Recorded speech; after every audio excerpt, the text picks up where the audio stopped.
नमस्कार, मैं हूं अंकुर और आप देख रहे हैं सत्यहिंदी.com। सत्य हिंदी की एंड्रॉयड ऐप डाउनलोड करने के लिए डिस्क्रिप्शन में जाइए, वहां पे आपको एक लिंक मिलेगा जहां से आप ऐप डाउनलोड कर सकते हैं। अब एक नजर डाल लेते हैं अब तक की खबरों पर। संसद का शीतकालीन सत्र शुरू हो गया है। केंद्रीय कृषि मंत्री नरेंद्र सिंह तोमर ने कृषि कानूनों को रद्द करने का बिल लोकसभा में ध्वनि मत से पास करा दिया। विपक्ष इस पर बहस की मांग कर रहा था, अब उसे राज्यसभा में रखा जाएगा। बीते बुधवार को ही मोदी कैबिनेट की बैठक में इन कानूनों को रद्द करने के प्रस्ताव को मंजूरी दे दी गई थी। इन कानूनों का किसानों और विपक्ष ने जोरदार विरोध किया था और आखिरकार सरकार को इस मुद्दे पर बैकफुट पर आना ही पड़ा। लोकसभा और राज्यसभा में सदन का कामकाज शुरू होते ही विपक्ष ने हंगामा किया और इस वजह से दोनों सदनों को बीच बीच में स्थगित करना पड़ा। लेकिन किसानों ने कहा है कि एमएसपी सहित बाकी मांगों के पूरा होने तक वे अपने आंदोलन को जारी रखेंगे। तीनों कृषि कानूनों को लोकसभा में ध्वनि मत से रद्द किए जाने के प्रस्ताव को लेकर कांग्रेस ने हमला बोला है। कांग्रेस के नेता रणदीप सुरजेवाला ने कहा कि तीनों कृषि विरोधी काले कानूनों को न पारित करते हुए चर्चा हुई, न खत्म करते हुए चर्चा हुई, क्योंकि चर्चा होती तो हिसाब देना पड़ता, जवाब देना पड़ता। खेती को मुट्ठी भर धन्ना सेठों की डेवढ़ी पर बेचने के षड्यंत्र का, 700 से अधिक किसानों की शहादत का और फसल का एमएसपी न देने का। किसान संगठनों की मांग है कि आंदोलन के दौरान किसानों पर जो केस लगाए गए हैं वो सरकार वापस ले। इस पर हरियाणा के मुख्यमंत्री मनोहर लाल खट्टर ने कहा है कि जब ये मामला अंतिम स्थिति की ओर पहुंचेगा और केंद्र सरकार क्या कहेगी, उसके बाद इस पर फैसला लिया जाएगा। सीएम का बयान नई दिल्ली में प्रधानमंत्री मोदी के साथ बैठक के ठीक एक दिन बाद आया है। महात्मा ज्योतिबा फुले की पुण्यतिथि पर आजाद मैदान में आयोजित किसान महापंचायत में किसानों ने कहा कि आगामी विधानसभा चुनावों और निकाय चुनावों में भाजपा की हार के लिए वो प्रचार करेंगे। संयुक्त शेतकारी कामगार मोर्चा के बैनर तले आयोजित महापंचायत ने केंद्रीय कृषि कानूनों को वापस पाने के लिए साल भर चले किसानों के विरोध की ऐतिहासिक जीत का जश्न मनाया। किसान नेता राकेश टिकैत ने केंद्र सरकार पर एमएसपी और अन्य मुद्दों पर बहस से भागने का आरोप लगाया।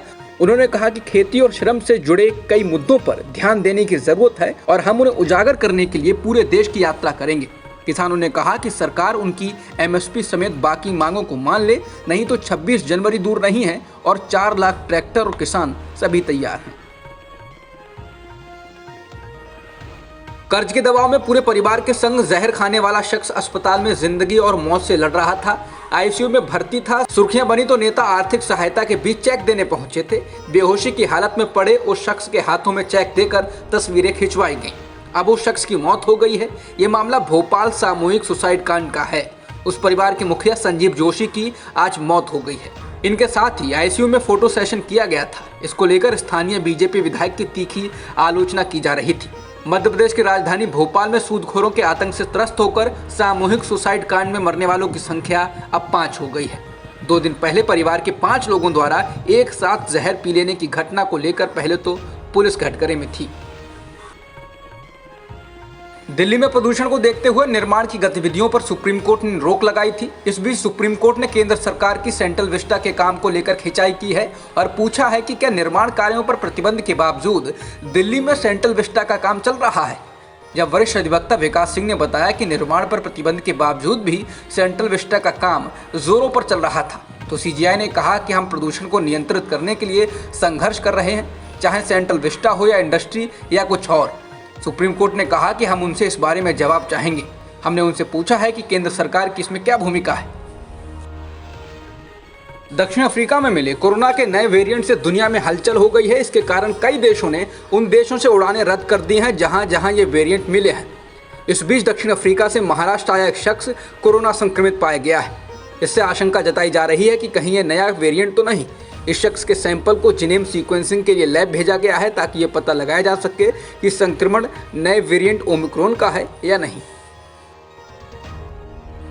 प्रयागराज में एक दलित परिवार की हत्या के मामले में यूपी पुलिस ने पहले एक तथाकथित उच्च जाति के परिवार के 11 लोगों को नामजद किया और उनमें से 8 लोगों को गिरफ्तार किया था, लेकिन अब पुलिस ने दलित समुदाय के ही एक युवक को गिरफ्तार किया है। प्रयागराज जोन के एडीजी प्रेम प्रकाश ने कहा कि 23 वर्षीय आरोपी मृतकों के ही समुदाय का है। वह बार बार उनकी लड़की के मोबाइल फोन पर मैसेज भेजकर परेशान कर रहा था। लड़की मना कर रही थी, जिसके बाद आखिरी संदेश और परिस्थितिजन्य साक्ष्यों के आधार पर उसे गिरफ्तार किया गया है। पुलिस ने कहा कि लड़की के साथ बलात्कार की पुष्टि हो चुकी है।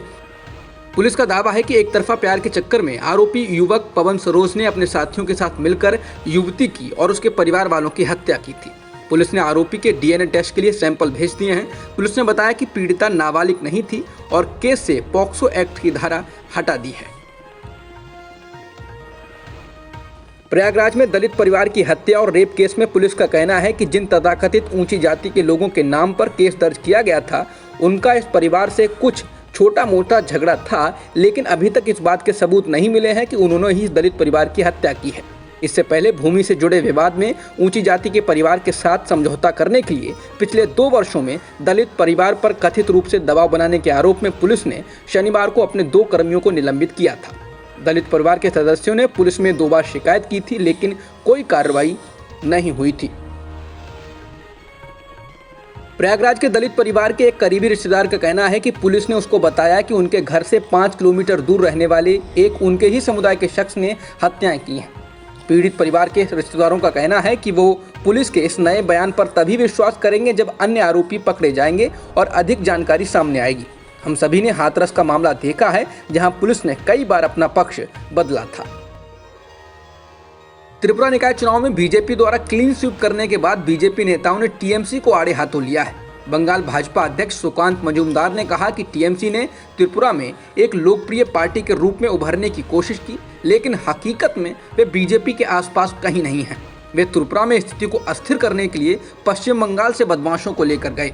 हालांकि आज ये स्पष्ट हो गया कि उनका वहां कोई समर्थन आधार नहीं है। भाजपा के राष्ट्रीय उपाध्यक्ष दिलीप घोष ने कहा कि टीएमसी ने केवल त्रिपुरा में निकाय चुनाव के दौरान शोर मचाया। चुनाव के नतीजे बताते हैं कि पश्चिम बंगाल के किराए पर लिए गए लोग किसी पार्टी को उस राज्य में पैठ बनाने में मदद नहीं कर सकते, जहां भाजपा को लोगों का भारी समर्थन प्राप्त है। अब तक की खबरों में इतना ही। बाकी खबरों के लिए बने रहिए सत्यहिंदी.com के साथ। सत्य हिंदी का ऐप डाउनलोड करें गूगल प्ले स्टोर पर।